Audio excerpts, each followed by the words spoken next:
to the international conference. That's an 8 projects. My greeting will be somewhat longer than those of the vice rector because Dr. Helena Lorova has asked me to provide a brief overview of the history and reflection of the TEFE projects. To begin, I would like to recall the words of Confucius. Education breeds self-confidence. Self-confidence breeds hope. Hope breeds peace. This quote is not merely an inspiring motto. In many ways, it reflects the entire essence of the TEFE project. For it is education, and especially education of future teachers, that possesses an extraordinary power to impact not only individuals, but also the overall shape of society. When the International TEFE Consortium began to take form in 2020, it was motivated by the idea that the training of English language teachers had to respond to the changing European and global world. It's not enough to simply impart language knowledge. A modern teacher must be able to work in a culturally diverse environment, promote critical thinking and democratic values, and guide students toward understanding across societies and cultures. This is precisely why the Teachers of English for Future Europe TEFE project was created and funded by the Erasmus Plus program. The consortium brought together 6 European universities from the Czech Republic, Germany, Poland, Slovakia, Spain, and the United Kingdom. In a time marked by the pandemic and restrictions on international mobility, the project succeeded in creating an exceptionally vibrant and inspiring European collaboration. Between 2020 and 2023, the TEFE project provided a new perspective on the internalization of teacher education and established the basis for the concept of international teaching practice. That is, international teaching practice as a natural component of teacher training. One of the project's most significant outputs was the TEFE competency framework, a tool for self-reflection, professional development, and support for the employment of future English language teachers. This framework was not developed merely on the theoretical level. It took shape through intensive collaboration among students, mentors, academics, and teachers from partner countries. Together, they shared teaching experiences, reflected on cultural differences, and sought answers to the question over what quality teacher for today's Europe should look like. A very important aspect of the project was the building of an international professional community.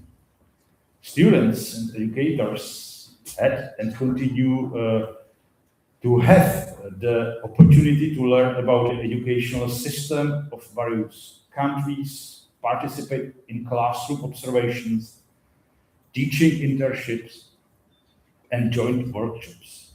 And perhaps it was precisely there that it became clear that internalization is not just an administrative term or a strategic document, but above all, a human experience based on dialogue, cooperation, and mutual understanding.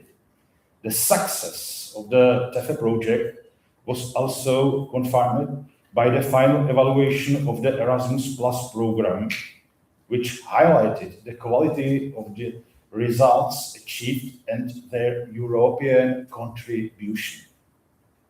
It was therefore a natural step to build on this work with a new project, TEFE A+. This represents the next chapter of a shared journey. Securing a grant of 250 euros in exceptionally Strong European competition is proof that the TEFE concept has real significance and international relevance. It is no longer just about creating methodologies or sharing experiences, but about truly integrating the internalization of pedagogical practice into the daily reality of future teachers' education. TEFE A plus also expands the emphasis on developing future teachers and intercultural and global citizenship competencies. Today's teachers are not just language experts. They are also bearers of values. They help young people navigate the world, teach them to communicate, respect diversity, and understand the importance of democracy and an open society. And it is exactly here that the broader social dimension of the entire project can be seen. TEFE projects are not merely educative initiatives. They contribute to building quality education, decent work, international cooperation, and strong democratic institutions. In other words, values that Europe needs today more than ever before. Today's conference is therefore not only an opportunity to present the project's result, but also a space for sharing experiences, inspiration, and new visions. I wish all participants an inspiring conference, open discussions, and many fruitful encounters. Thank you.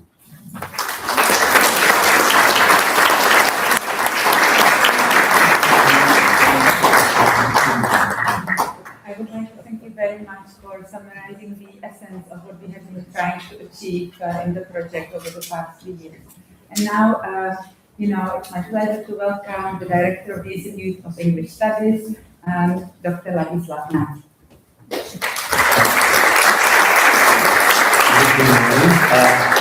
Everything has been said by Zine, so it's great honor that I can welcome you here on behalf of our department. Officially, I spoke to some of you already on Tuesday, I believe. I believe most of you have been here for a few days and you have had a chance to talk, to share the experience and to do what the TEFE project is about. I would like to welcome you officially, you, our colleagues, academics, but also 2 colleagues from the ministries, Mrs. Kovalyeva from the Slovak Ministry of Education, and Mrs. Jezik from the Czech Ministry of Education. I hope you will enjoy the conference.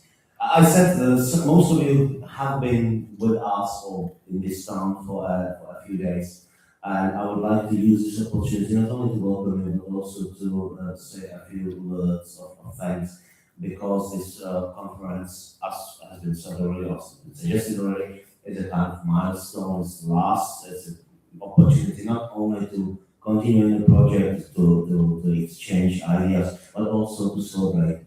Much has been achieved.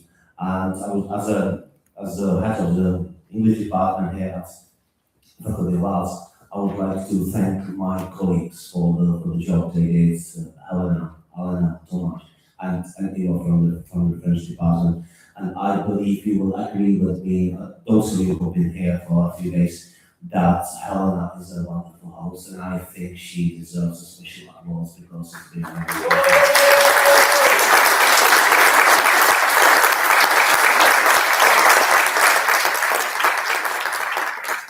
Thank you.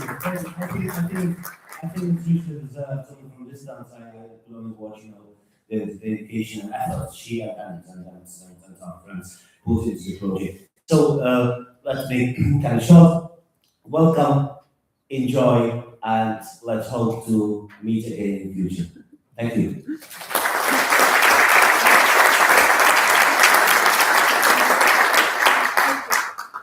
I now don't know whether I have the courage to continue, but thank you all for those compliments. And thank you. I would like to thank the university and the school for supporting the project over the years. And let me just use the remaining time to say a few words about what we actually do in the project.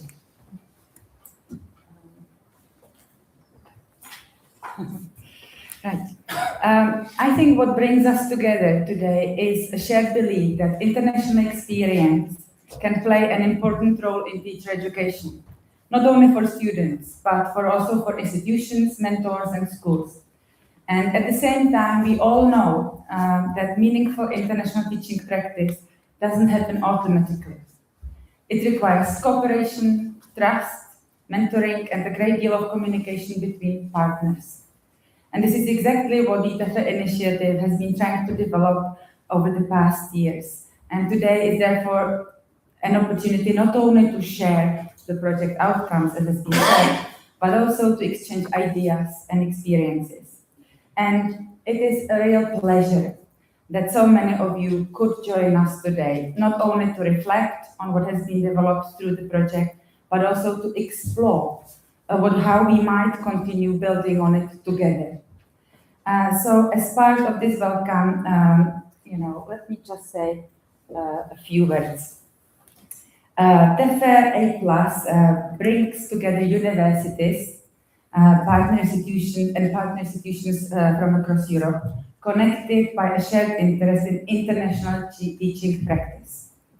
The project builds on the first TEFE A+ partnership, which started in 2020, and continues its work through teaching internships, mentoring, blended intensive programs, and cooperation with schools. So what you see here on this poster is not only a map of partners, but it's a map of those relationships between universities, teacher educators, mentors, schools, and student teachers. One of the foundations of the project is the TEFE framework. The framework helped us name more clearly what future teachers develop through international teaching practice, including intercultural competence, professional teaching competence, global civic awareness, and the ability to reflect on own professional growth. For us, internationalization is therefore not only about sending students abroad, but it's about what they learn through that experience, how they are supported, and how they gradually become more confident, reflective, and responsible teachers. TEFE A+ has tried to connect the framework with real educational practice. The project brings together different formats: internationalization at home, online collaboration, blended intensive programs, teaching internships abroad, mentoring, and reflection. And these activities work best when they are not isolated. A teaching placement abroad becomes meaningful when students are prepared, mentored, connected with schools, and encouraged to reflect on what they experience.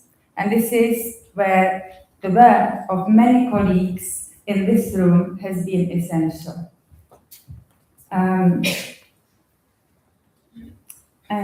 This poster shows also something very important, and that is the student experience. For student teachers, international teaching practice is not just a line in a mobility report. It can be a moment when they begin to see teaching differently through another classroom, another school culture, another mentor, or another group of learners. So many students, many of our student teachers speak of confidence, connection, empathy, and broader understanding of what it means to teach once they have undertaken the international teaching practice. And this is why the project has always tried to keep professional growth of our student teachers at the center. And at the same time, none of this could happen without schools. International teaching practice depends on local coordinators, partner schools, and mentors who are willing to open their classrooms and support their student teachers. This part of the project shows how complex the practical side of internationalization really is. It involves calendars, placements, communication, expectations, supervision, and many small decisions that make the experience possible. So today is an opportunity to acknowledge the practical and human work behind international teaching practice and to talk about it together. And today's program. Today's program reflects or aims to reflect this wider picture. So we will begin with a keynote lecture on internationalization in teacher education, followed by contributions from the TEFE Plus Consortium, following on the framework, blended intensive programs, COIL tools, and international teaching internships. And in the afternoon, after lunch, we will move into roundtable discussions and networking, where we hope that there will be space not only to present what has been done, but mainly to discuss what might come next. And we are especially pleased to welcome today's keynote speaker, Ms. Eva Tučková. Yes.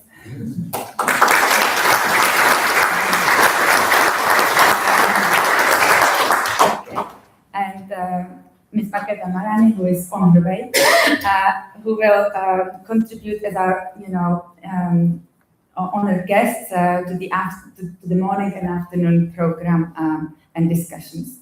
And finally, I would like to thank all colleagues, mentors, student teachers, and partners who are contributing to today's conference. Okay, and I think that's me done when it comes to the framing. Before we continue with the keynote part of the program, we would just now would like to invite you to a short musical interlude. So we will invite the musicians, and I will introduce them once they are in the room. Yeah, if it's okay. So just allow us a minute, yeah, so that they can read the song.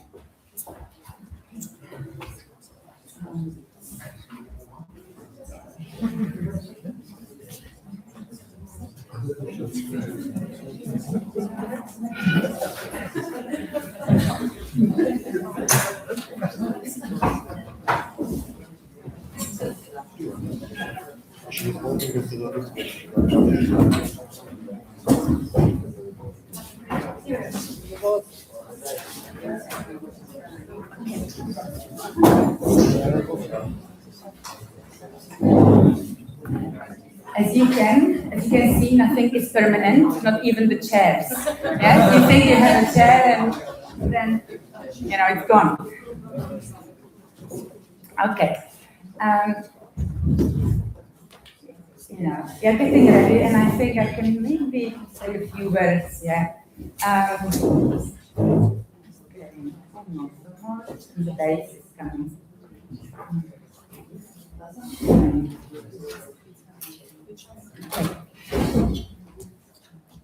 Yeah, I'll be talking first, for a little bit, yeah? Okay. Hello, and say, wonderful.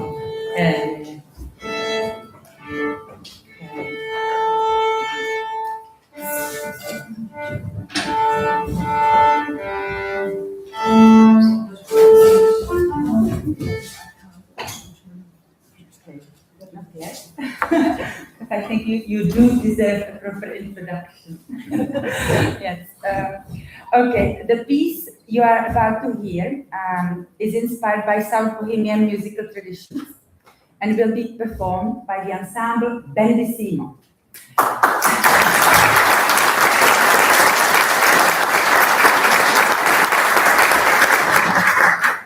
Bellissima is made up of musicians from South Bohemian Theatre Orchestra and South Bohemian Philharmonic. And it's a compact cycle, and what we are going to hear, it's a compact cycle, and it has 5 short movements. And perhaps a small TEFE behind the scenes detail to share with you is that the composition for this piece was written by our colleague, Dr. Tomáš Reitner. Wow.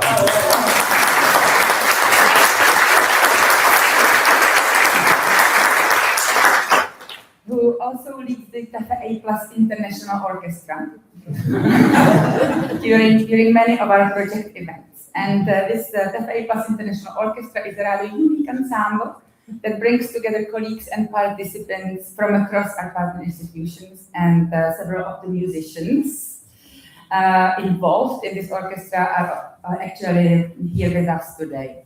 But now I think it's my pleasure to hand over to the professionals. Bellissimo, welcome.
Okay, all I can say that similarly to our student teachers, these musicians are very young, but very good. Okay, and now it is my great pleasure to introduce our keynote speaker, Ms. Eva Tučková, Senior Officer at the Chief School Inspector Chancellery and a representative of the Czech Republic on the Governing Board of the European Center for Modern Languages of the Council of Europe. And Ms. Tučková's keynote address is entitled Internationalization in Teacher Education, Evidence-Led, Language-Aware, and Profession-Centered.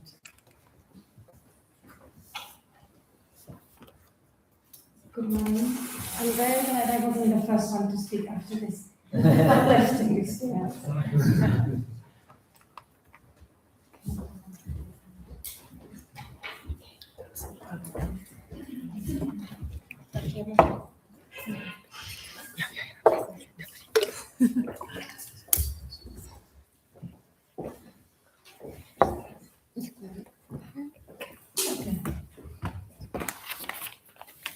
papers.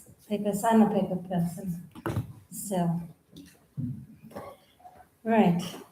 So, it's my great pleasure to be present here, and thank you for the honor, I can say, to be the keynote speaker for this occasion.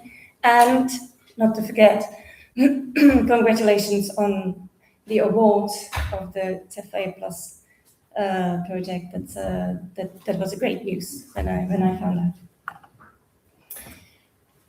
Now, I'll speak about the internationalization in teacher education, and I'll shortly explain why I chose this name for my presentation. Okay, so I'll shortly speak about my experience, what we know at the Czech School Inspectorate, what the TALIS 2024 tells us, and what we know from the Council of Europe, so a little bit of data that we have, and I'll try to draw some conclusions from what I say. Now, me as an outcome of teacher education in dinosaur time.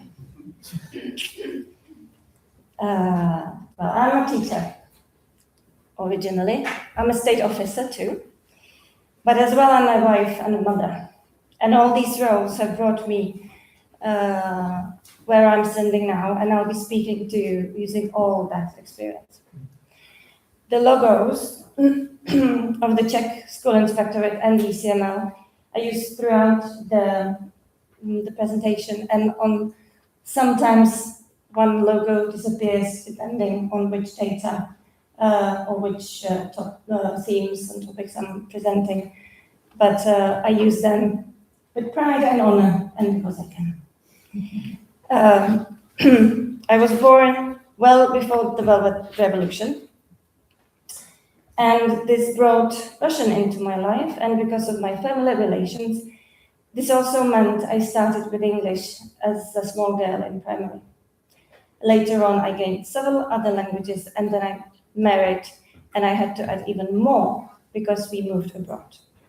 I was lucky I had many opportunities to learn languages, and I've chosen a short cutout really from a motivation manifesto that talks about what languages do to us. They empower us because they allow us to communicate, establish relations, help us understand the cultures, and extend our identities, broaden our critical awareness, open up new pathways for academic and vocational study, and enhance our career options. I think this really meant a lot to me, and it's actually all true for me while I was learning languages. But remembering the theme of the conference, the internationalization in teacher education, does this all make me an international teacher while I studied teaching? Well, to some extent, it does. But it's not just that. It definitely means I'm a plurilingual person and a plurilingual teacher.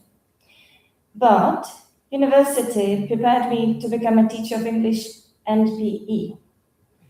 I took the chance to go to a pre-teaching practice through what was then called Socrates Lingua C, and we'll hear more on Erasmus Plus today because it then evolved in one branch of Erasmus Plus. And this gave me some insight into different ways and styles of teaching. So that's why my true internationalization probably began. However, when I finished, was I ready to teach? Well, I was, mentally. But in reality, looking back now, there was a lot I had ahead.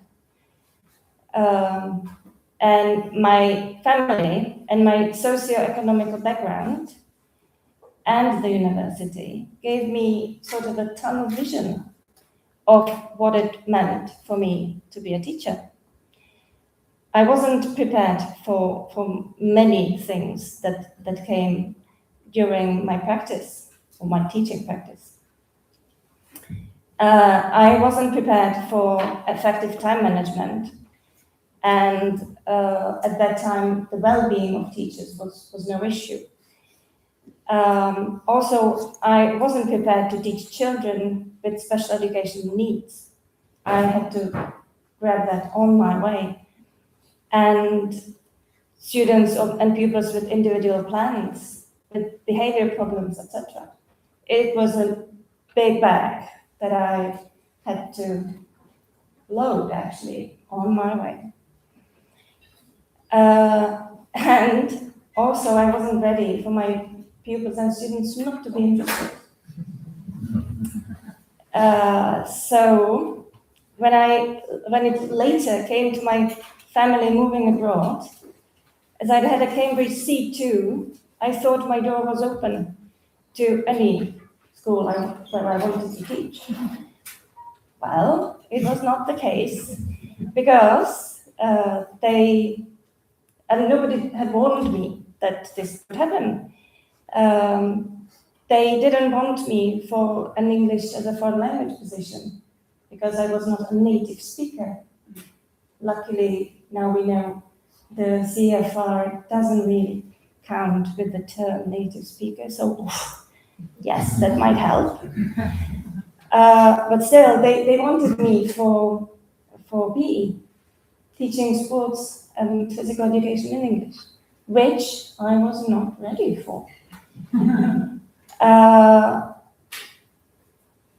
It was true that I took the pre-teaching 5 months in abroad, and I was part of the PE lessons there, so I had some experience, but still I had a very Czech sort of approach to teaching PE, and so I wasn't really happy about that.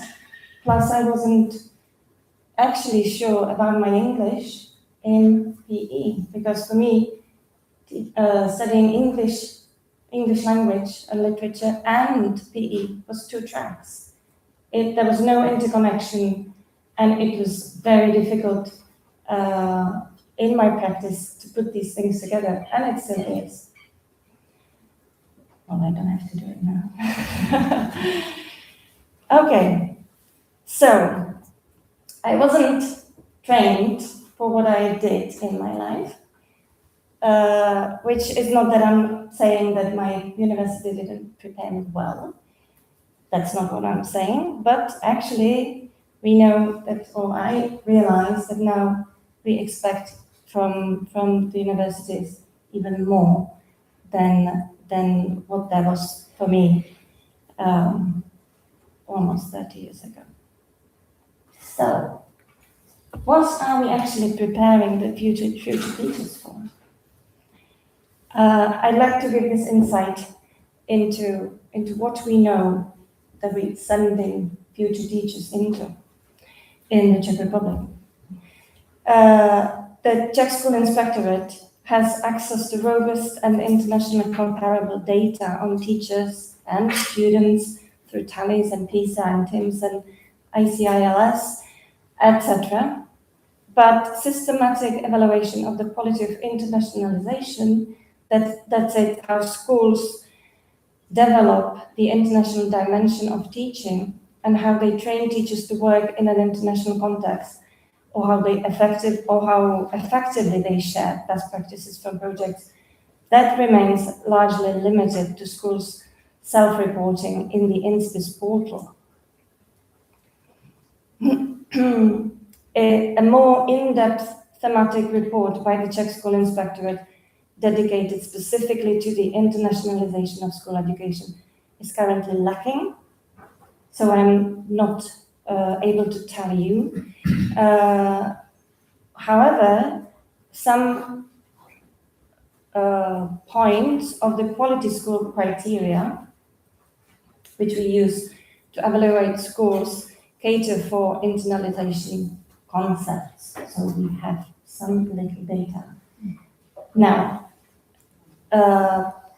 if we see this table, this is the experience of our future teachers, whether they have just left school or whether they are about to enter into profession. You can see the ages of current teachers in schools from last year. There was a special survey on pedagogues. And you can see in total, or at first glance, we've got many teachers aged 45 to 54. And even in upper secondary, we've got a lot of teachers until the age of 60. Which I'm not saying, I just would like to make you think about the models of teaching and the teachers' language competences, the burnout factor, enthusiasm, feeling of school community and the feeling of belongingness.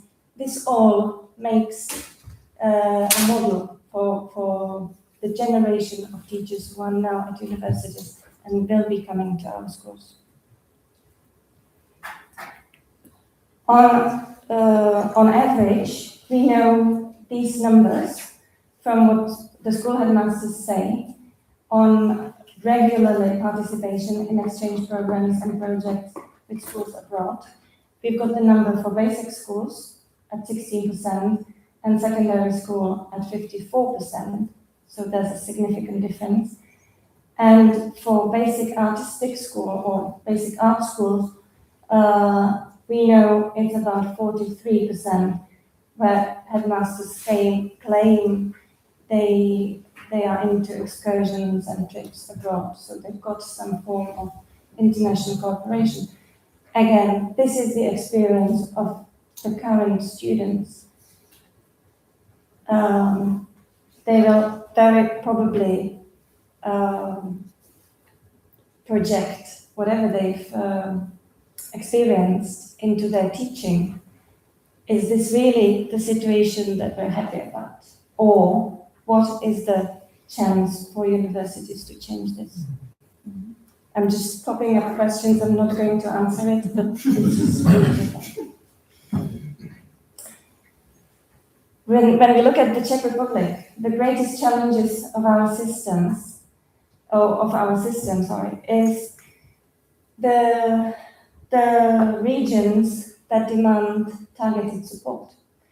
You can see the map, and the red places are places with low index of life quality. So this is the socio-economical state, we could say, that the teachers will deal with.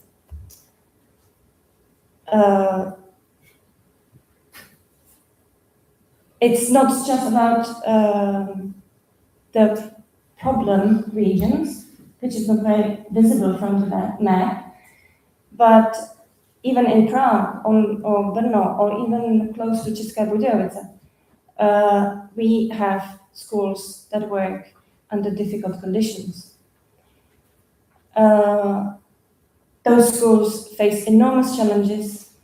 Segregation exists in large cities as well, and it's just less visible on this map, but it is the truth. The reality of multiple disadvantage of schools and pupils. This is another big issue. For socio-economically disadvantaged background, where there's low family income, unemployment, poverty, low level of formal education among parents, housing shortage and housing instability. This all has great impact on how pupils learn and how they are able to learn at schools. At the level of the region, you can see the three circles that overlap. So the blue one is the level of the region, There's unavailability of teachers and candidates for teaching positions. The capacity of the counseling system is limited, and there's an issue with transportation maybe. So this is for the region to answer or to deal with these. At the level of school, obviously, inadequate teacher qualifications, we're facing enormous challenge in physics and chemistry teachers, and many more coming. Insufficient staffing levels in the counseling centers, again, psychologists, prevention specialists, social workers, teaching assistants as well. There's inadequate material resources because we have been used to different way of teaching, using different materials, maybe paper-based teaching, but is still some teachers best. This is upon the school to work with this and change it. There's difficulties in cooperation between the school and legal guardians, less effective cooperation with school authorities, etc. And then on the pupil level, there's lack of educational support from the home environment, low motivation to learn, which is a great issue. There's low participation in education and maybe even increased incidence of risky behavior. This all combines, and that's why I'm talking about multiple disadvantages. And the future teachers need to be aware they will be coming into such environment in schools.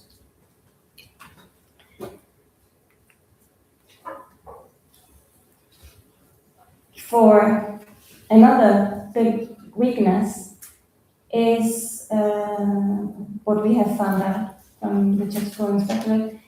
It's the individualized approach to students. You can see the numbers for basic education and secondary education, and that's where I made a hint on the quality school criteria. So under 4.3, so the criterion for teaching, really, where teachers systematically monitor each student's academic progress and take students' individual needs into account when planning and conducting lessons. You can see the ratio for excellent compared in basic schools and secondary education. Then you just from the first side you see there's great need for improvement, and that is another problem that students and future teachers need to be aware of and need to be able to work with. They need to be able to individualize. Obviously, they will. Yeah, okay. I won't go into detail. Time's running. Now, just to sum up, actually, the key findings. So the challenges in the socioeconomic life and the impact on education results.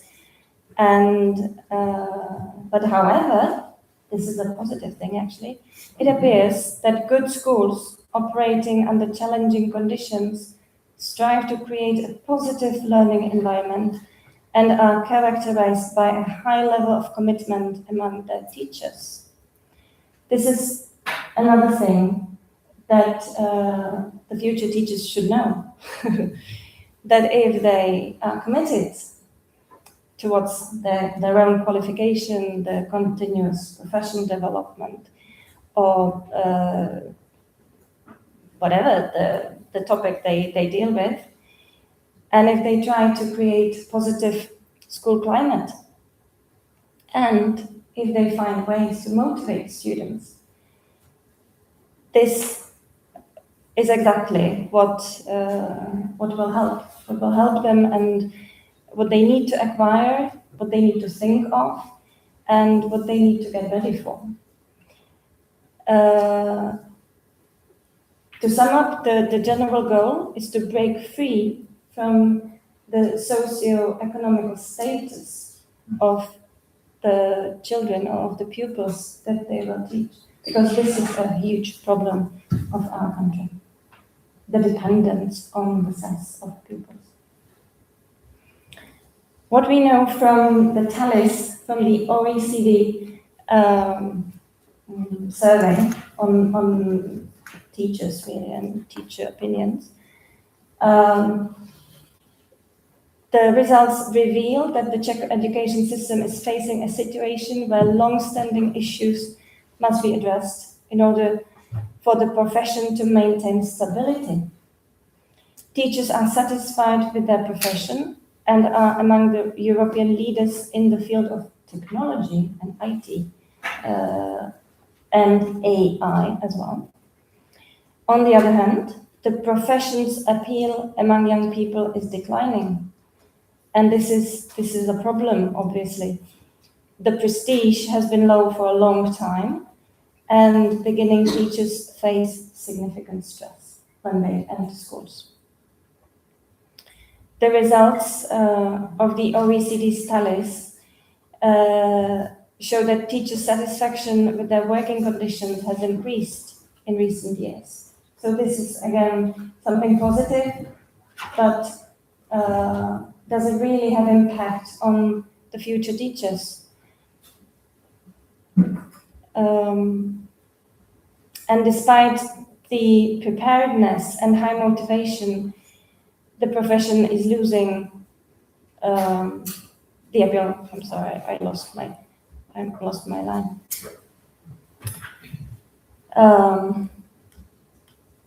Okay, what else comes to play?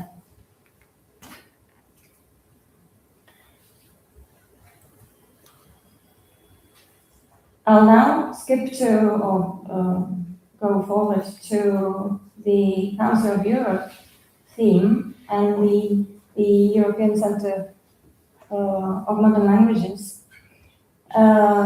For we know there's lots of help and lots of advice from the European level, be it the European Union or the Council of Europe. From this recommendation that was out in 2022, let me cite David Little, for he is the rapporteur for Council of Europe, and he very often talks on issues and for the Department of Education as well. So since the publication of the Common European Framework of Reference for Languages in 2001, the Council of Europe has advocated a plurilingual and intercultural approach to language education. Despite the Council's best efforts, however, the concepts of plurilingualism and interculturality have made relatively little impact on the education systems of member states. In 2020, the CFR's companion volume renewed the advocacy, and now in 2022, the Committees of Ministers of the Council of Europe has issued a recommendation on plurilingual and intercultural education for democratic culture, together with an explanatory memorandum. Now, based on what David Little thinks or has found out, the paper, or his paper, explains various roles for various stakeholders in education and how they should react to the recommendation. It summarizes what tasks are there for member states, and it briefly explores the implications for higher education as well. And that is this slide. That's why I chose this slide, because there are two core calls to action for the governments regarding universities, which is to invite the higher education institutions to review policy and practices so that graduates are equipped with linguistic and cultural resources for democratic participation in diverse European societies. And the second is to encourage universities to engage in research advancing international understanding of plurilingualism and intercultural dialogue at all education levels. Now, what it means, what challenge it means for universities is on this slide.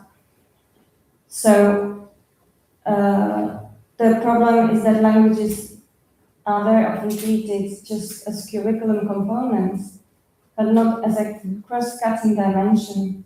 The language of instruction or the medium of the teaching and learning is rarely questioned or debated, except in other concepts.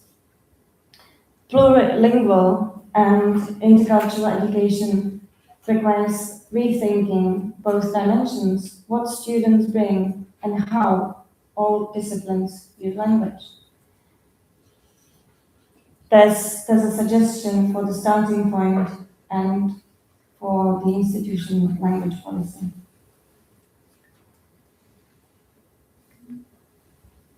Now, if universities need help, then they might get it. For now, there's been recently there's been a release of this tool or it's called the Policy Toolbox, with concrete guidance and practical resources for policymakers and teacher educators. So now, even from the side of the Council of Europe, there is help for implementation of the recommendation. When we talk about the languages of the world and the European Day of Languages, last year there was a release from the CML, something that is called the Motivation Manifesto, and it touches on the motivation that I've mentioned before. Because it restates the positive aspects of language learning for everybody, not only for young people.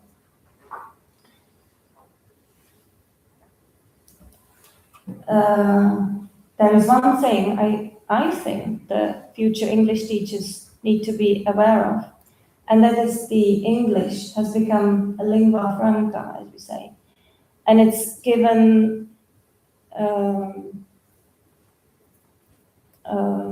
the status of it's given the status to English of a second rather than foreign language. So the role of English has been changing.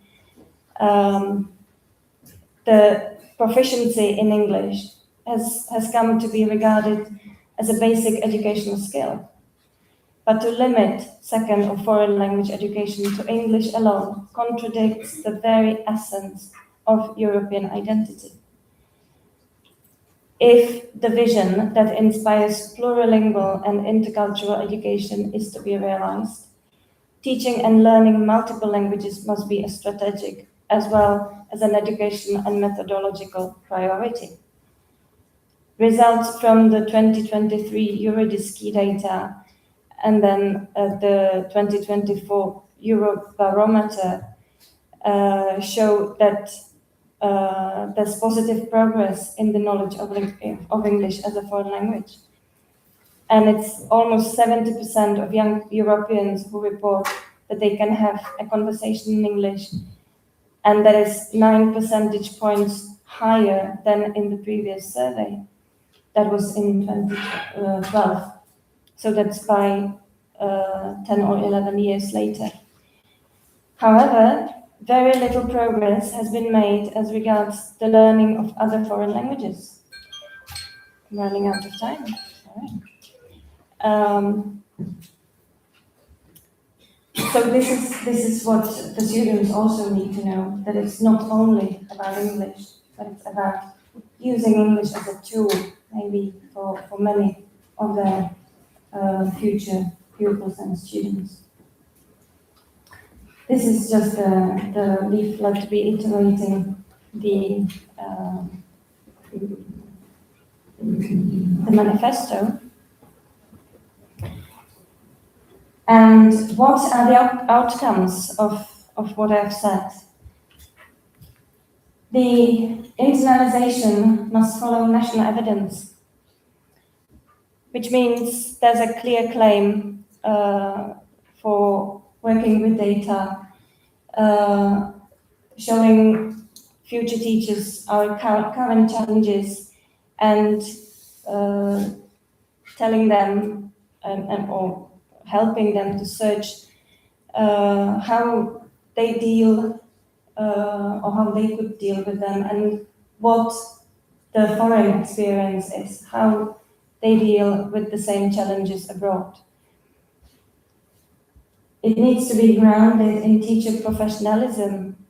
So let's make them think, what are the different ways to look at the situation, and can we find some inspiration internationally? Can someone share good practice? And last but not least, a language-aware pedagogy. What does it mean? What are the connections to language? How does it connect to my instructions that I use? What is the home language of my pupils? And how can I make way for better understanding for everyone in class?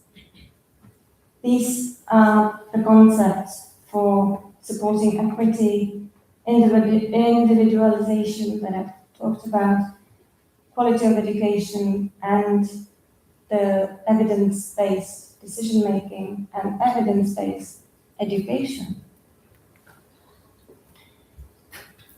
Also, internalization must move from optional enrichment to core teacher education practice. That means if there is a project, yes, please. If it is very successful, super, but let's build it into the education program. And let's design all this for equity and for impact.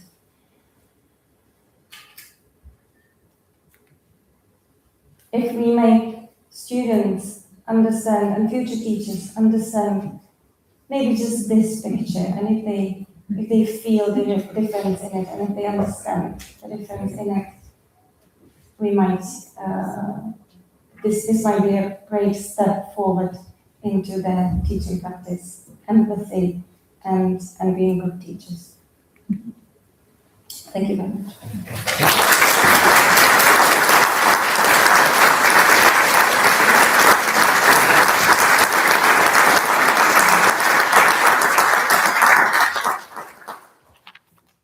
I would like to thank Mrs. Tuchkova very much for this keynote, because it's a great reality check, highlighting that educating future teachers of English is a complex issue, and if English is going to be used cross-disciplinary, also the identity of future teachers should be quite versatile, complex.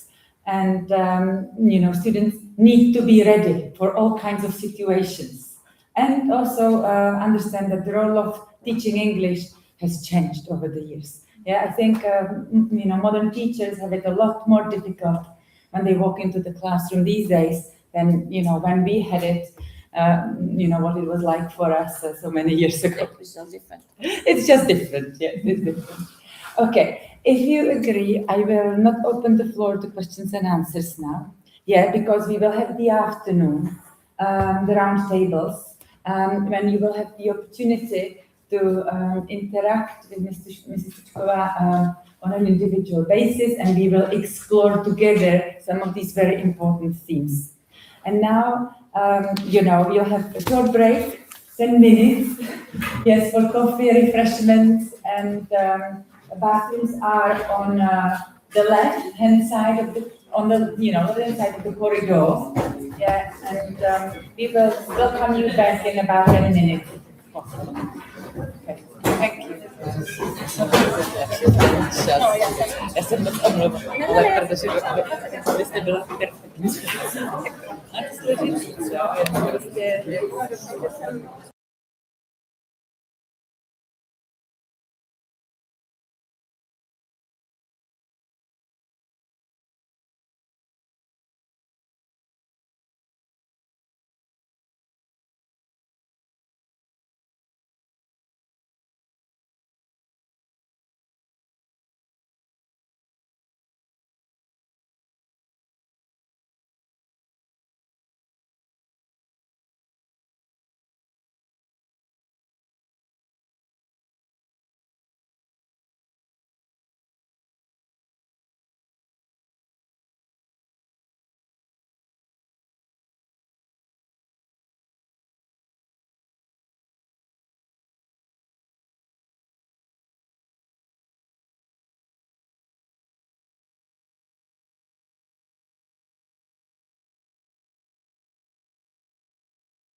Okay, so welcome back.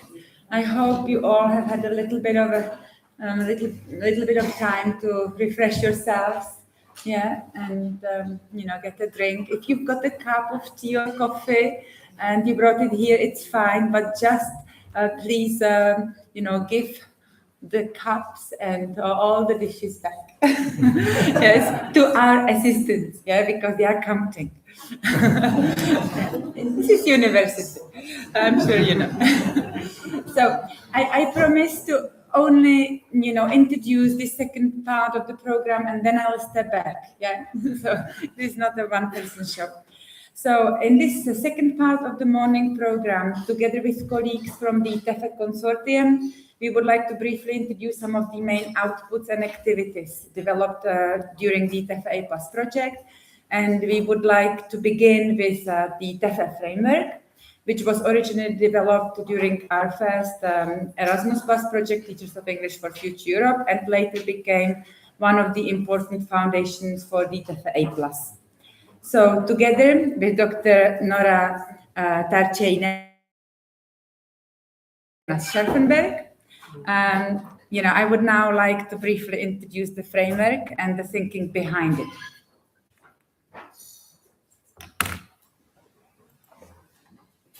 The TEFE framework was published as an open access publication that is catalogued in the Slovak National Library, and it is also freely available on the project website through the QR code shown on the slide. But more importantly for us, the framework represents a shared professional perspective that gradually emerged through cooperation across the consortium and captures our shared understanding of what future teachers need in today's increasingly diverse and interconnected educational environments.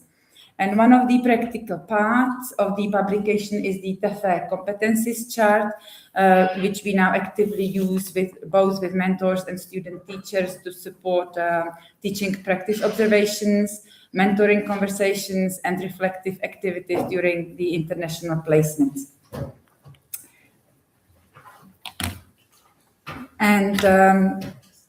And this is really why TEFE matters for us. Future teachers and future language teachers especially need much more than subject knowledge alone. They need the ability to communicate across cultures, adapt to different educational environments, and respond confidently to increasingly diverse classrooms, as we've heard. And the TEFE framework was designed to support exactly this kind of professional development through international experience, reflection, and practical teaching engagement. So now I'd like to hand over to my colleague, Dr. Nora Tarcei-Nemet, and who will look more closely at the TEFE competencies chart.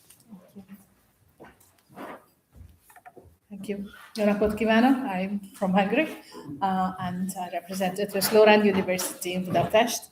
And I briefly would like to share with you a practical approach to the framework, because we are going to talk a lot about it today. So as Helena mentioned, there are 3 major competencies that we thought we will need for future teachers of English if we want to encourage them to try themselves in an international environment. And those 3 are intercultural communicative competence. Probably that is easy to understand. It's communicative competence that we all understand the definition of, but in an intercultural context. The second major component is professional teacher competence for internationalization.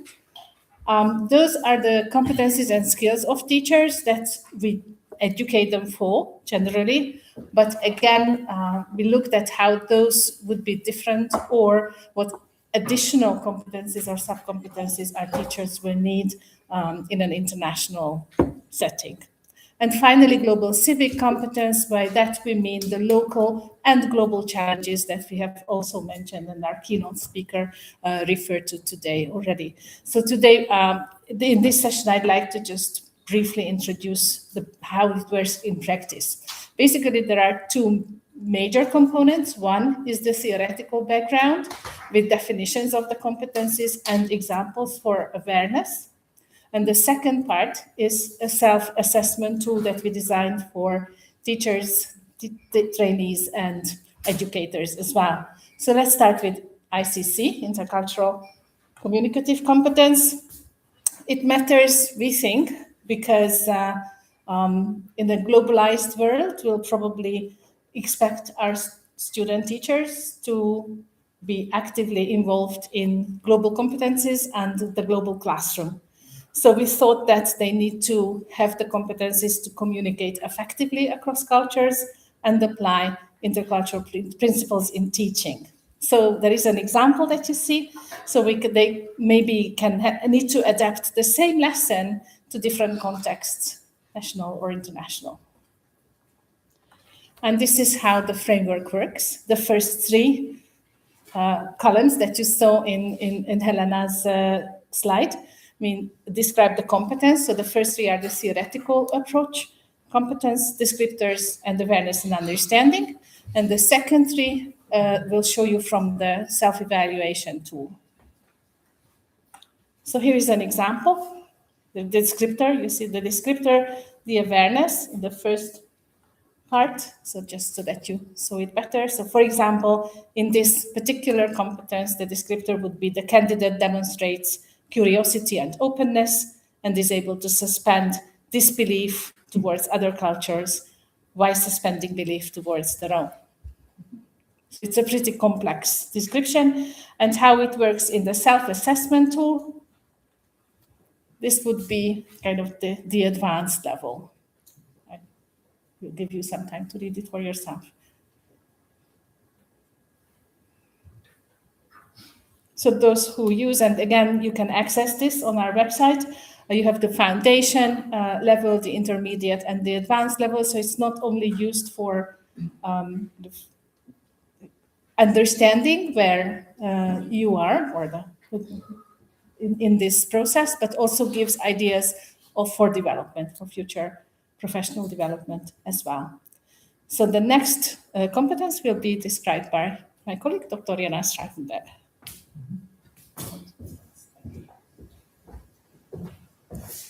Thank you so much.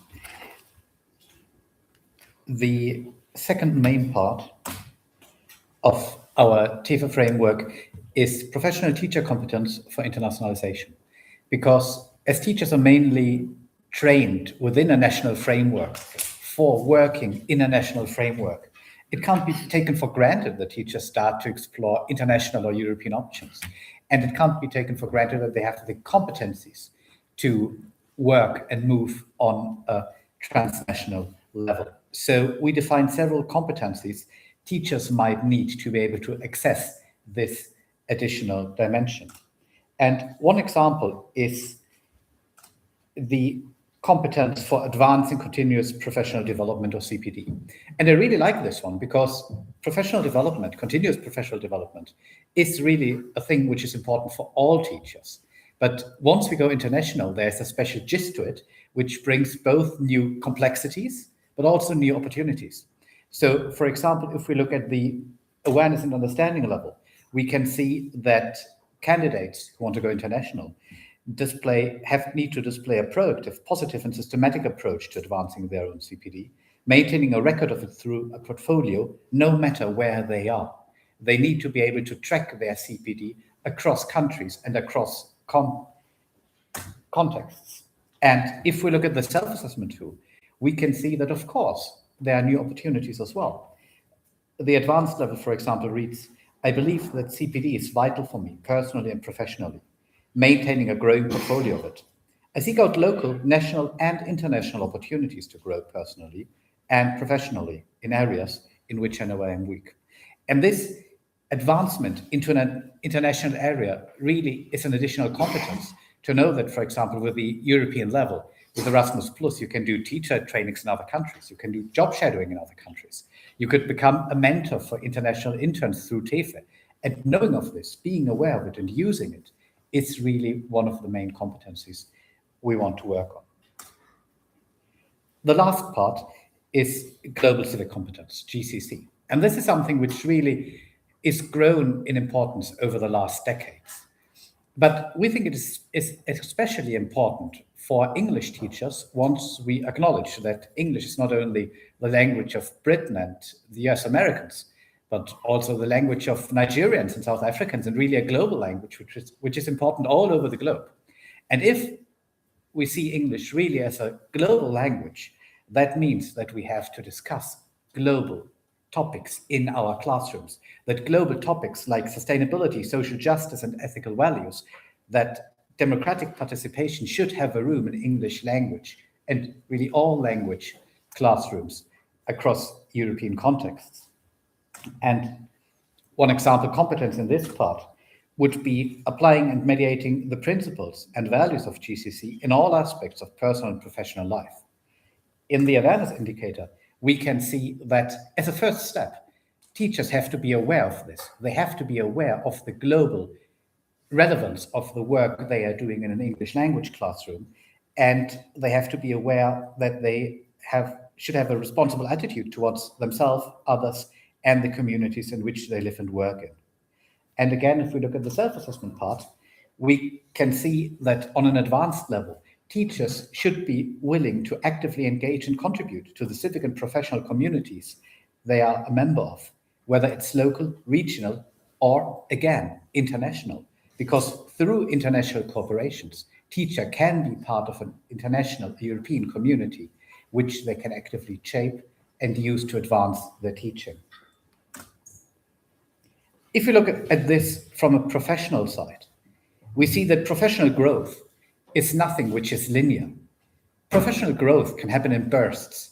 It can happen in waves. And TEFE is a way to help with professional growth by its structured self-assessment, which helps teachers to identify strengths and gaps, by enhancing the employability of teachers across Europe, and by promoting a sustainable professional identity rooted in intercultural awareness. And let's have a look next in how well this can look like in practice, and I'll hand over to my colleagues who will present to you our blended intensive programs. Thank you.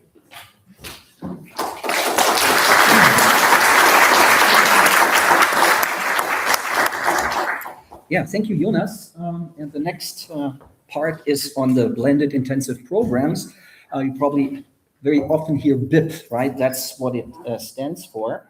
What are blended intensive programs? They are a mix of short-term mobility, in this particular case, in our case, just about 1 week, combined with virtual collaboration. So we have virtual meetings before in order to prepare that. We have the actual BIPs at one of our partner universities. And then later on, we have another online meeting, virtual collaboration, where we process this, right? Typical features are the following. So the participation of at least three institutions, but we are 5, right? So from the 5 participating institutions, we'll have up to 5 students participating, right?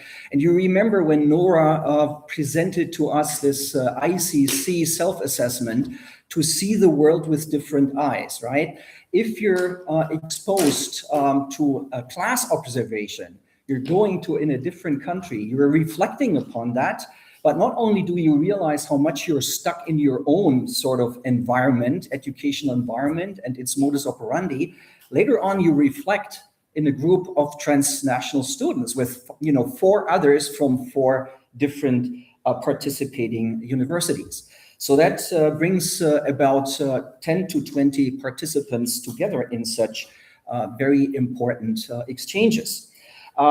Intensive collaborative learning is, of course, the core that we're doing here. We have international student teams and always take good care that everything is separated, that there are ideally no 2 students of the same university and the same nation, so that this reflective process is really running and continuously running. Innovative teaching approaches, there's a whole bunch, but let me just pick out the one on the reflective practices, because that's really, really helpful, and that's where also our 6th partner comes in, that namely Aston University, who are doing the monitoring, who are doing the professional assessment, helping us out with the evaluation of these events and helping students to self-evaluate themselves. So a very strong intercultural and actually transnational dimension. Almost 60 students have already participated in that. These are the different places.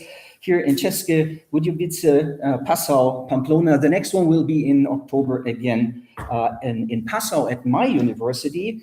And of course, that's only a sort of stepping stone. Namely, ideally, these students who have participated in these short mobilities will also be the ones who later on go into the internships, right? So that's very important, these internships that are the long-term sustainability guarantee of that, right? And this will go beyond the end of this project. Of course, we hope it will be going on, but we're preparing students really for this international teaching practice of between 8 to 10, 12 weeks, right? And that's where also the teacher mentors come into play, who are very, very important. Without them, we wouldn't be able to do that, right? We have to, work on this more professionalization of this practice. School visits and classroom observations are key to the whole thing. I've seen personally, more observations in different countries than my own, right? Interestingly.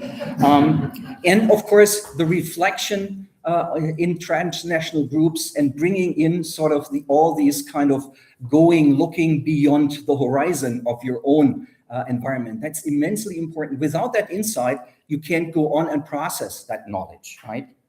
And I'll be turning this over to my dear colleague, Monica, from the University of Pamplona. Okay, thank you. So why BIPs matter in this project? First of all, students can experience internationalization in practice. So they collaborate directly with people from 5 other universities from different countries in Europe. And if you want, you can have a look at our webpage, which is TEFE.online, and you will see the results of this collaboration. So there are several outputs that came out of these different BIPs, posters, videos, and it's very interesting to see all these outcomes. Second, we offer development of professional competencies through the BIPs. Intercultural communicative competence, global civic citizenship, professional teacher competence for internationalization, and reflective teaching, as Karsten pointed out. And third, we also offer through BIPs building a network. So students and staff establish sustainable academic and professional partnerships, and also get friends, which is also nice. And fourth, We provide innovative teacher education. The programs combine mobility, digital collaboration, school observation, and reflective practice. And now I'm going to show you what students say about BITS, how their experience was. Let's see if it works. What I loved about this project is that I got the chance to work in transnational groups with the other students from other countries. I got to know other cultures and that maybe I have to adapt my way of teaching depending on the cultural context and background of my future students. I really enjoyed the project because we got to know other people or other student teachers from all around Europe, and we learned about cultural and how they teach in their countries. I really enjoyed it to learn something new, and especially when you think about the future, it will be amazing to have the connections in between. So here in TEFE, everyone's really, really nice, and we are like organized into these transnational groups, and we get to know each other really well, and we create like this future teacher community that provides us with new knowledge every day or in the future in our teacher practice. Okay, now I hand over to Matthias from University of Passau. This video is from the BIP organized there. Thank you.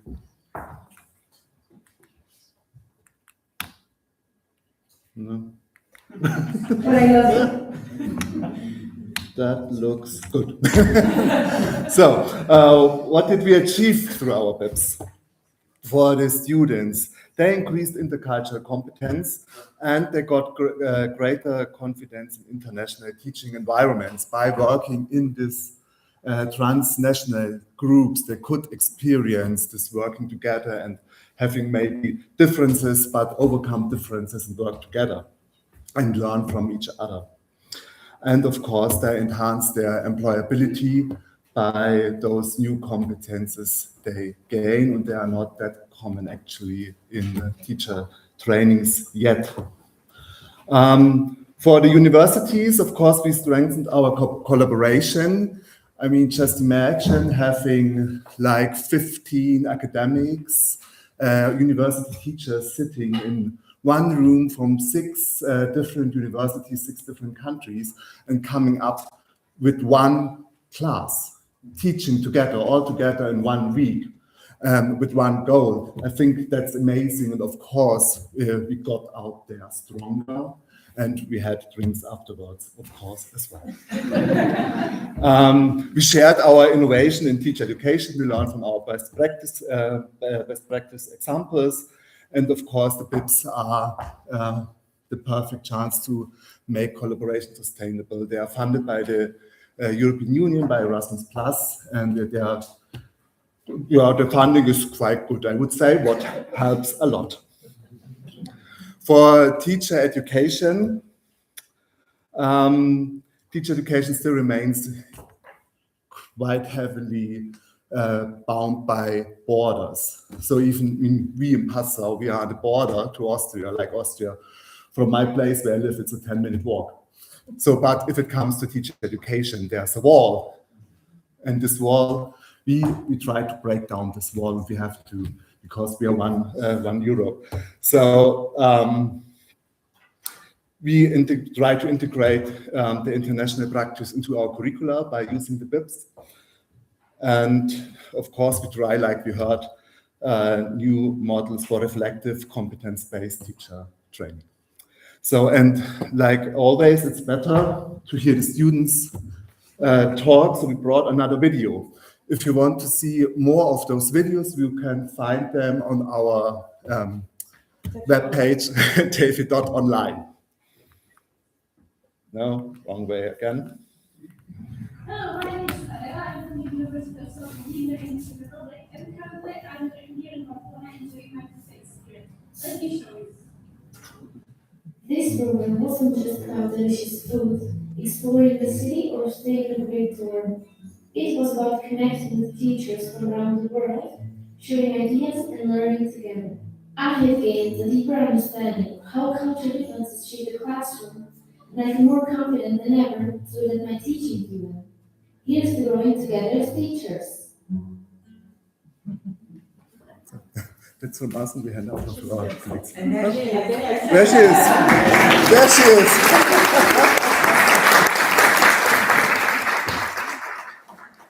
If you want to hear it firsthand, there is our student. Talk to her.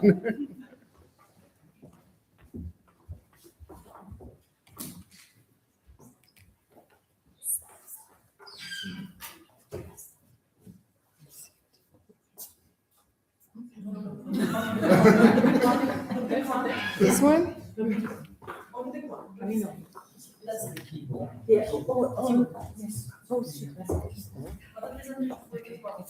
That's what I was This one, saying. if you go down, it should go forward. No, no, not this one, this one. Yes, okay? Yes. Good morning. I'm going to be talking about fostering reflection through the collaborative online international learning tools we have in the platform. So, reflection. Reflection is key before, during, and after BIPs and international teaching practices, international teaching internships, and it is a window into learning and a fundamental part of experiential learning, which students go through while they are learning to teach. However, reflection, effective and focused reflection, is not a given, and it should be scaffolded. And that is why we have included some tools to aid that process of learning into our collaborative online international learning platform. So the tools we have included there are, number one, the self-evaluation tool, which is called self-assessment on the COI platform.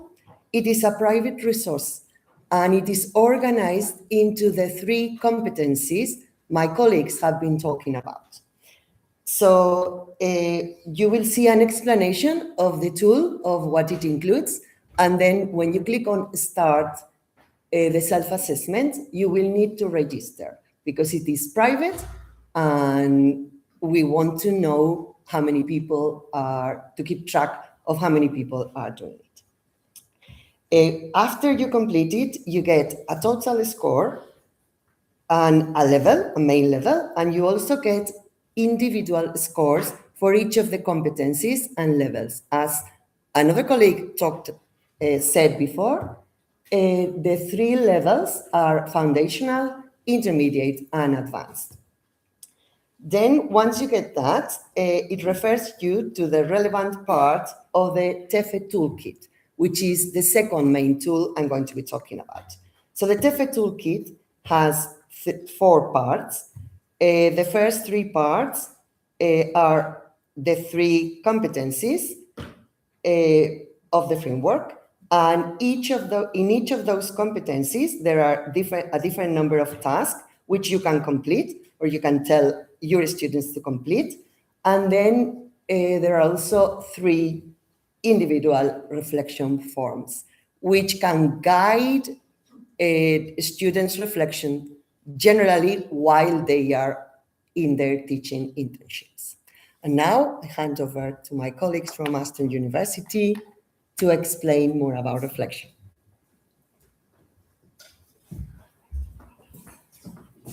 All right. Joyce, the mic.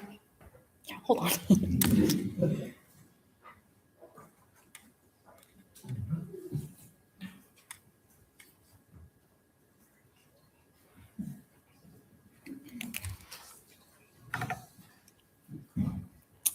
All right, so thank you for that. So I am going to talk about reflection and school visits. So school visits are part of BIP, and the purpose of these school visits is for student teachers to experience what it's like to teach English in these different European contexts, and also to think about some of the differences between their own teaching practices and beliefs, and sort of compare that against how other people teach in these different contexts.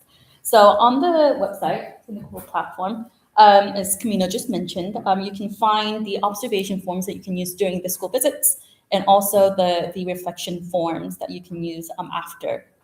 So the observation form has 4 different parts against the 4 competencies that we've just explored. And it is pretty comprehensive, but the form isn't designed for you to be taking notes for all of them. So you can choose a section to focus on, or sections depending on what you would like to focus on. But it is all under resources. So if you go there, you can see the toolkit and all the reflection forms and the observation forms. We had a student teacher from Spain who kindly offered us her reflection, and she said, taking time to reflect allows us to identify areas for improvement, celebrate what we're doing right, and share insights with both our colleagues and students. And this is exactly what we're trying to do, to get them to think about what they're doing, not necessarily right per se, but what they think they're doing well, and also to look for ways in which they can improve or broaden their spectrum in terms of teaching in an international context. And I brought some quotes from students and what they said about these school visits.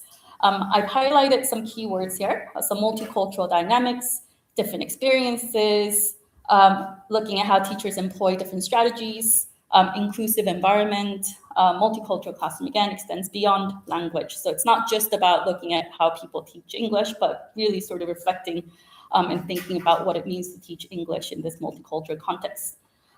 Teaching requires an understanding of and adaptation to different school norms and cultural values. Again, reflecting about on their own cultural values against other people's cultural values as well.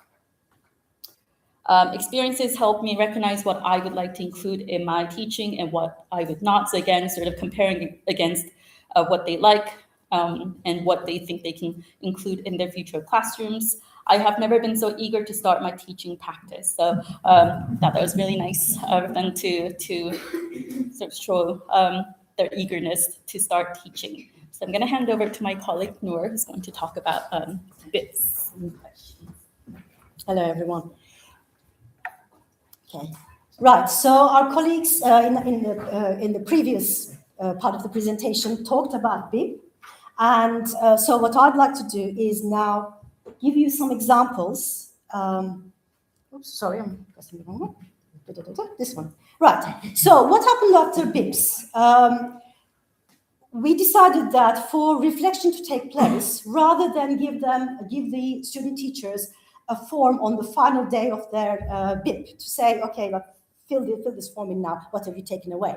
So 2 or 3 months after BIP, they were sent a form called follow-up task, and this asked them to focus on key takeaways from BIP and to reconsider the TEFE framework, revisit it, and reflect on any learning that they feel they have experienced to date.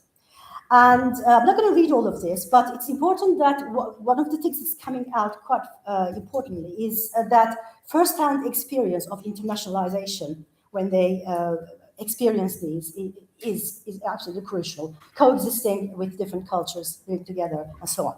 And this last sentence here, last reference, navigate different social norms and communication styles. Now, the verb navigate comes across very strongly in the data. So we can say BIP is a personal and professional journey, but it's not a journey that is just happening during BIP. It's a journey that happens during and after and carries on. It's carrying on now. So our student teachers are carrying this journey. And it's a journey for us as well. Obviously, it's a two-way thing. And what they said was they learned skills to navigate diverse classroom contexts, and they prepared them to navigate the complexities of an increasingly connected world. So what comes out also is that they were saying this as a result of reflection. They did reflection during BIPs, they did reflection as a follow-up to BIPs, and reflection tools are scaffolds. So there was a scaffolding process, and we can say there's a very nice conceptual metaphor. Teaching is navigation through reflection. Without reflection, it is very difficult to learn effectively. And yeah. So what I forgot to say is that this is relevant to PTCI, so Professional Teacher Competence for Internationalization. And so the student teachers were practicing ICC, PTCI, putting them into practice as they were doing classroom observations and teaching practices. And of course, internships, which will be in the next group, which will be focused later on. But as part of global competence, global civic competence, some of the key ones are, so we can look at the second one on the left, bottom one. So BIP reinforced my belief in teaching students about their role as global citizens, encouraging them to think critically about their impact on the world. And I'm thinking, that the student teachers realized that it was their responsibility to constantly question and reflect on their own values. And it didn't stop there. They realized that it's their responsibility to model these values of global citizenship for their students, so that they can be inspired and that they can embrace intercultural experiences. So we have this data where they are saying that this is what they've learned. These are the kind of experiences. But really, even more strongly than this, what was nice to find out in the data is that they were saying that they are now able to take a proactive approach. So it doesn't stop there with the learning. They're actually doing something in the classroom to make a difference. So they were integrating projects into their curriculum to help their students to engage with another country via digital platforms, for example. And this is important because this shows if the student teacher is doing this, it shows that they have teacher digital competence. And not only that, but they are actually helping their students put into practice the digital competence. And digital competence, a key competence, as we know, in lifelong learning by European Commission, recommending that to foster this in our classroom contexts, in international contexts as well. And another example I can give is that so they were integrating also global issues into their curriculum, and so that students can explore topics like climate change, cultural diversity, and so on. And this aids learning and learners to challenge assumptions and foster empathy as well. And so these examples, we have many, many more. We just have chosen several to share with you. These examples all are powerful, and they show that our student teachers, when they actually became aware of the TEFE framework and the TEFE tools for reflection, they were able to take these away and put them into practice in their classroom contexts, in international contexts. And and it's not just about their own teaching, but when they are in an international context, that they were able to bring those into the classroom contexts. And now we are able to pass over to the next group, where they're going to talk about internships with some exemplification.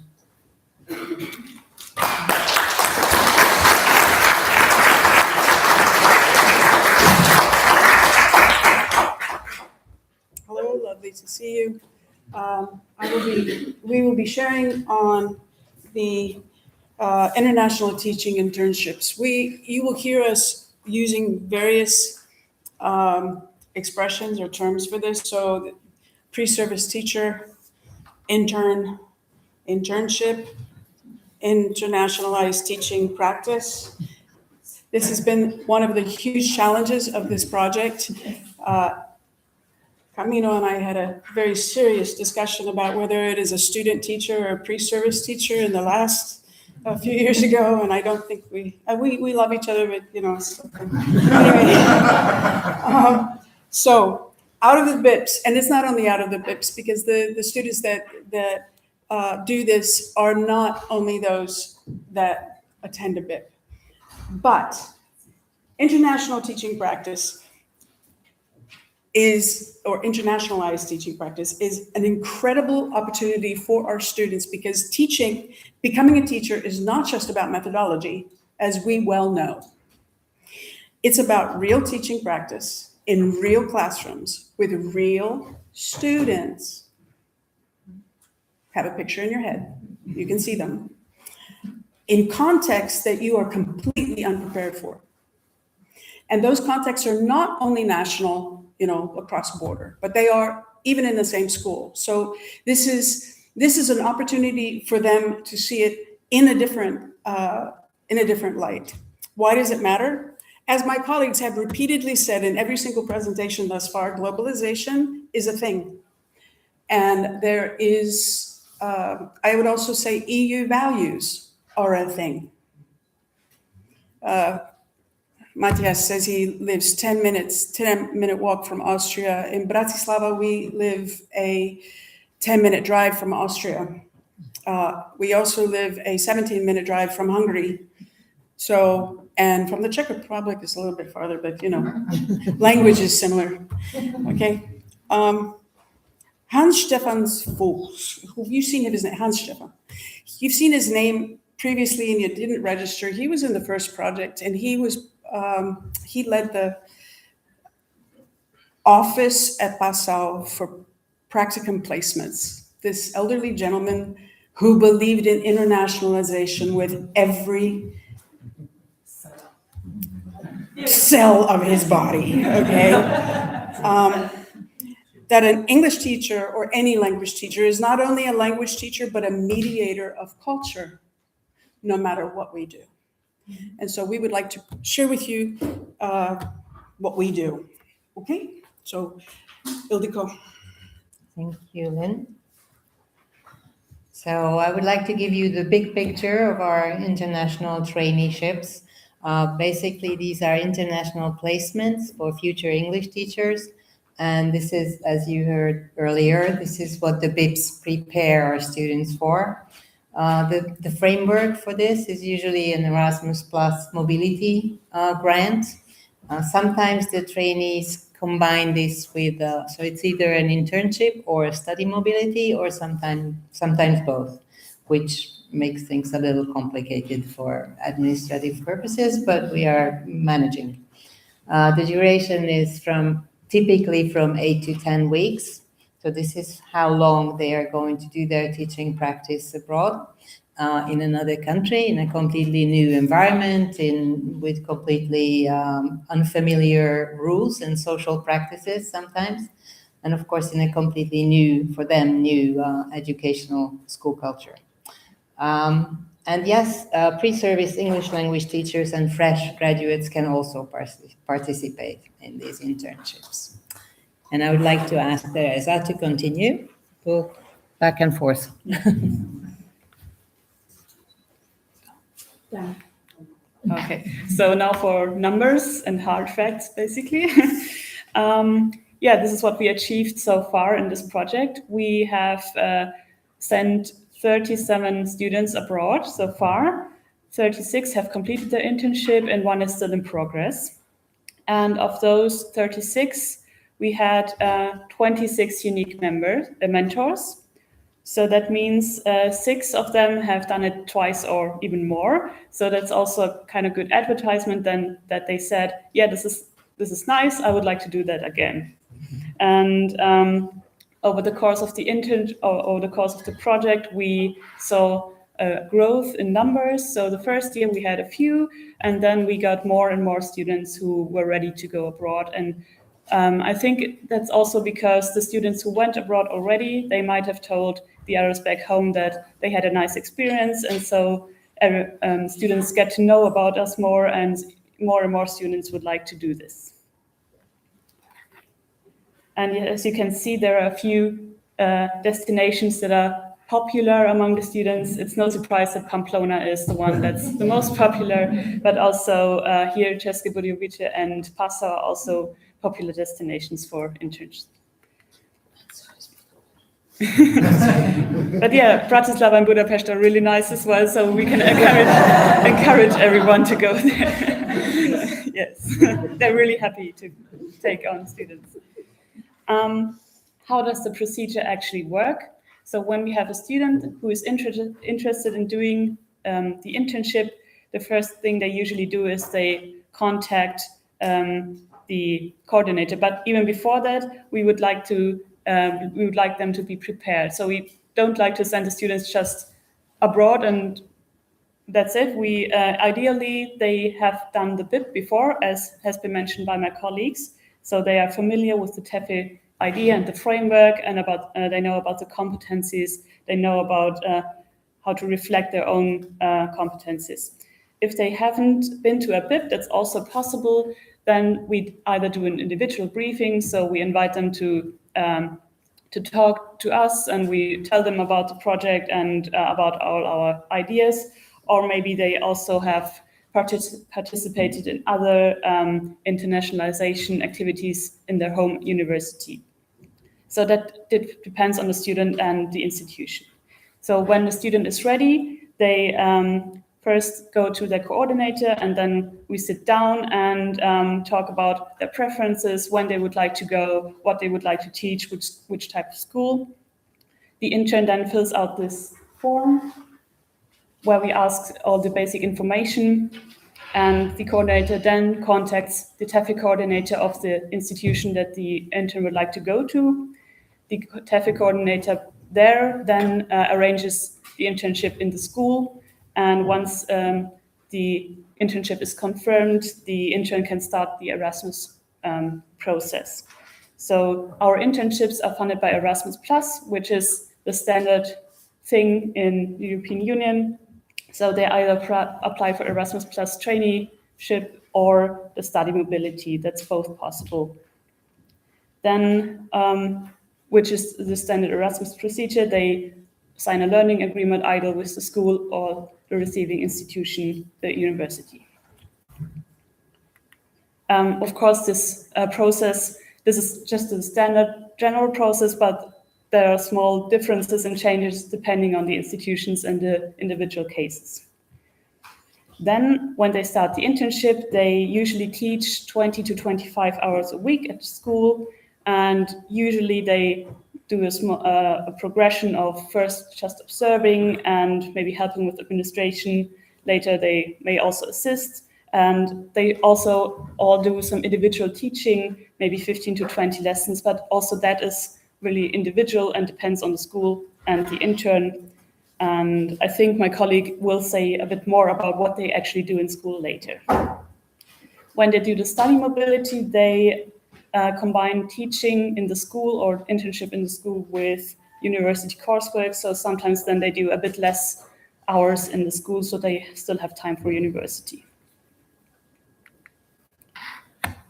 The way our internships are managed, there are some key roles that should be mentioned. So the first one is the coordinator. There is one coordinator at each of our institutions.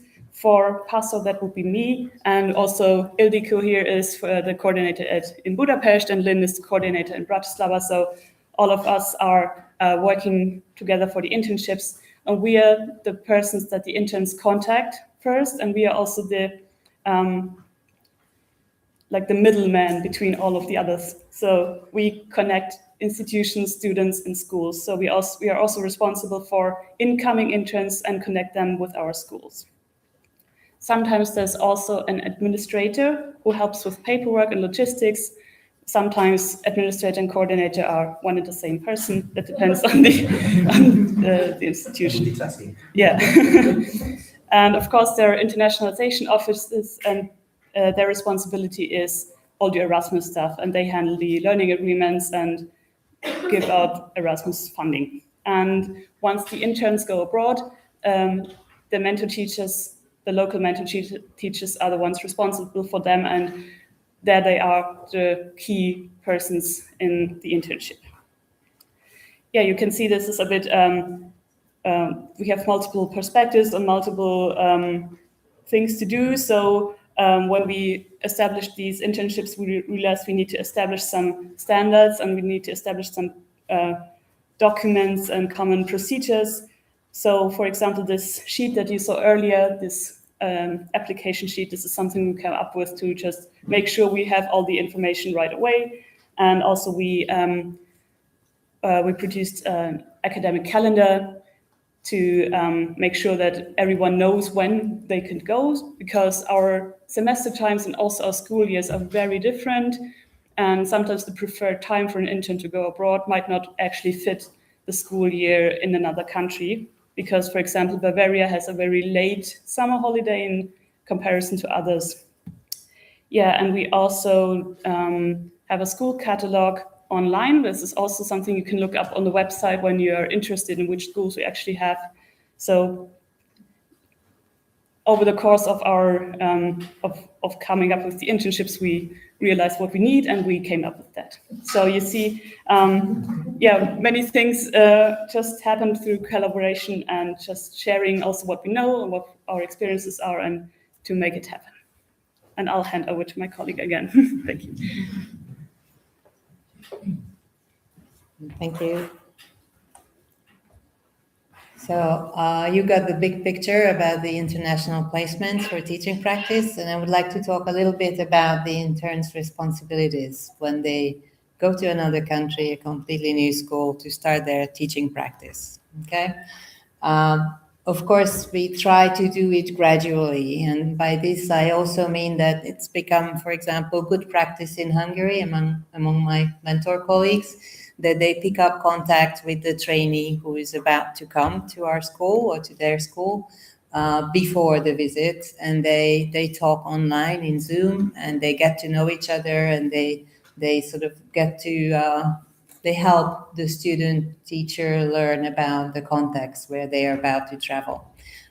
Because as you probably guessed, a lot of the trainee teachers who embark on this adventure, they might not have spent a long time abroad previously. So this is going to be quite a shock for some, not for everybody. But it's a new context, a new school, new colleagues, new peers, new everything. So it's good to prepare for that. But then when they get there, then their participation in the school's life is gradual. So we are trying to make sure that they don't get traumatized by the first week. And so we try to help them, of course, and the mentors have a very important role in this, as well as the coordinators in each of our universities. So they start by observing lessons, supervising corridor duty, attending parent-teacher meetings, and sort of getting to know the school and what is happening at that school. And then they are usually asked to do a bit of a cultural presentation about where they come from for the students. So the students also get to know the background of the training teachers. And they can, we have seen a variety of such presentations, and they're also very well received all the time. And then as we move on in time, their involvement is stronger and stronger and more exciting, perhaps. So they assist the mentor in English classes. Later they co-teach with their mentor. So, for example, they take a 10-minute activity within the mentor's class, and then eventually they do their independent teaching, which again includes a lot of lesson planning, classroom management, dealing with lots of, not always lots of, but often quite a lot of discipline issues, and how to handle the students in a different culture. That's also quite a challenge. But they also get involved in assessment and grading. And what is an immense help, I think, for these trainee teachers in a different pre-service teachers, sorry, in these contexts is the mentor. So the mentor is vital and can support all this process an awful lot. So the induction period for the trainee in this new environment, I think, is very important, and mentors' work is highly appreciated in this process. And I'll give it over to Lynn to finish it off. So clearly we have learned some things. This is for a longer discussion, but I will just give you an overview of the biggest challenges, I would say, and the things that we've learned. We could go into detail, or rather the students, the interns who have gone, they can provide you with lots of detail of what an amazing experience it is for them and how it has influenced their teaching. One thing I do want to say that we haven't, I can say that out of the Slovak students that have gone for their internships, all are still teaching in Slovakia. They came home and they implemented what they learned. So it is not a way out of the country. That's not the mentality. I just want to say that. Okay, so implementation, credits. What an adventure to learn how, not only, because I was looking at online at our Slovak practicums at different universities, and it's like, wow, they get a lot of credits over there. So this is a real issue and calls for creative management. Administrative support, as was mentioned, there's always the coordinator, and we discovered probably about a year into it when České Budějovice just said, we can't all do, Ali was like, can't do this by myself. Have to split it. The coordinator is the one that is on the personal level with the school and the intern, and then the administrator is the one that helps with the paperwork. And that is a challenge. Not all of us have the staff to do that.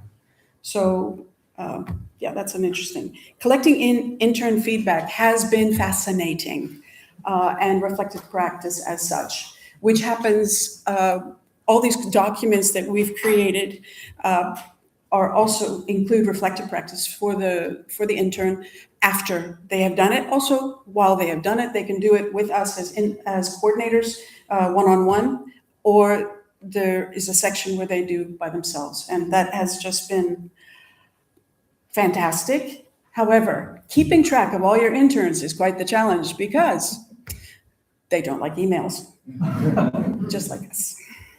So, and the mobility window. Can we just have something from, Brussels that says, this is how I'm feeling at the moment about the mobility window. But then Bavaria would revolt because you have something entirely different. Yeah, okay. Student engagement varies. So we try very hard to, we choose, we vet, we try to vet every intern that goes. Unfortunately, some will slip through the cracks. We also vet actually mentors. And unfortunately, some will slip through the cracks. So it is not, all hunky-dory. But it is 99.9%. Okay, but we need to keep track of that, basically. It's all about keeping track. Destination appeals. Anybody want to go to Pamplona? Raise your hand. Everybody raises their hand. Anybody want to come to Bratislava? Right. So this is actually an issue with the project. How do we sell? How do we market our location? I can definitely market our mentor schools, 100%. They're excellent, but I can't seem to get them to come, students to come. But we get 2 in September from Spain, and we're very excited. Promotion, we have to promote. This we learned because we don't promote. New coordinators, we have to pass this on and delegate it to the next generation for sustainability. And if we don't do that, it's a problem. And shared procedures are important and so on.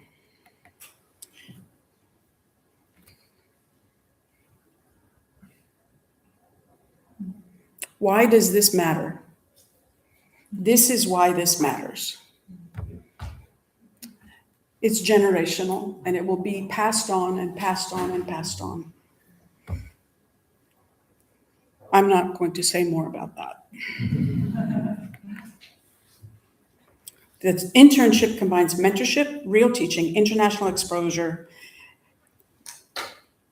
I can't think of a better program that I want my students involved in. And hopefully you will join us for that as well. And now.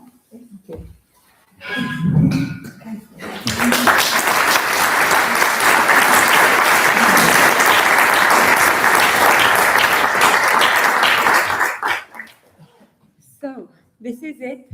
This is us. And I think you now understand quite well what we do. Yes, I would like to thank all of our speakers. We've got a little bit of time for questions, but before you start asking, let me say a few housekeeping things. 12 o'clock is the time when we are supposed to be on the bus. Yeah, on the bus to Hotel Budweis so that you get some lunch. And the buses will stop it will stop, they will park, they will wait for us at the same place where the UK ambassador's car parked yesterday. Yeah, but and it's, we will walk you there, but it's next to the new administrative university building, Aula. Yeah, just across the courtyard. Going through the park. Okay. You have also at the registration received a little slip of paper reminding you of what lunch you ordered. Yeah? And, maybe you remember because the print is very small. Yeah? But, if not, maybe you will, it will give you another reason to network with someone else who can decode it for you. But what is happening? Today, we are honored to welcome two guests, people of influence. Martina Kokavec-Baďaštová, from the Slovak Ministry of Education, and Mr. Samuel Jezný from Section 3 of the Czech Ministry of Education. When we get to the hotel, we will organize ourselves on the basis of the main meal we have ordered. So it's like a raffle. Yeah, if you are lucky, you sit next to Martina Kokavec-Baďaštová or Samuel Jezný. And I'm not I could disclose what they are having, but you will find out. Okay, so now I think we've got time for one or two questions. Yeah, if we leave 5 to 12, 10 to 12, it's fine. We'll be fine. Yes. Okay. So, or any remarks that you would like to raise? Yeah. Yeah. Any? Yes. Yeah. No. Yeah. Anyone? Yes. Okay. Okay. How do you encourage them? Maybe. Or we've got some here, and you can explore this in more detail. And it's not about money. Yeah, maybe I might answer the question because I'm the faculty coordinator of teaching practicums here at the Faculty of Arts, University of South Bohemia, and at the same time I'm like one of the founding people from the TEFE project. And I guess the most important first step is that we usually start asking our existing mentors at our faculty schools. So there has been a tradition of collaboration, and they trust us, and they know us, and they believe and they know that we wouldn't harm them in any way. And the second step is explaining at least some basics about the project, so they understand what the idea is about, and then the experience itself. So first contact usually is when we come with those international teams of student teachers, just for a brief observation during the BIP session, which is a week-long thing. So they get to know not only the student teachers from abroad, but also other academics, because we go for observations together. And we have chances to talk. So dinners are a nice chance. For example, on Tuesday, we had a really nice dinner here in Budějovice with our mentors. And once they decide they would like to take an international intern, the starts are difficult, of course, because they need to do what they do with other interns, with other student teachers. They need to introduce themselves to school, how it works, the subjects and so on. But then the benefits they get are huge, because imagine having a non-stop teacher assistant who is a huge motivation for your learners, because they need to use the target language all the time.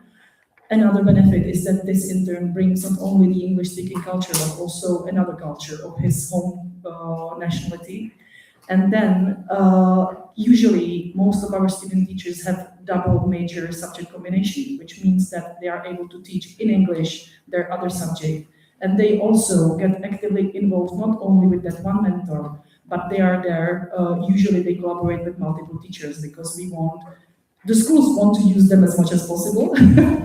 So they go to multiple classrooms, they collaborate with multiple people, with multiple teachers, not only English teachers, not only language teachers. So even your colleagues, those history teachers, geography teachers, biology teachers who would never go for a mobility, they suddenly find out that they are able to share something. They are able to talk about their subject, about their teaching with someone from abroad, and then they become more willing to go abroad themselves.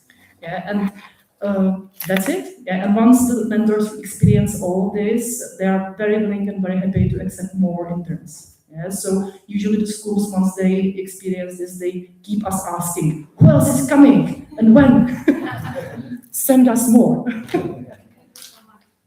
Thank you for that question. Shall we continue our discussion after lunch? Yeah? Or, during lunch, of course, as well. Yeah? And you will have the whole afternoon to ask us questions, because we will need that. Yeah, absolutely. We are here. So, yes, thank you.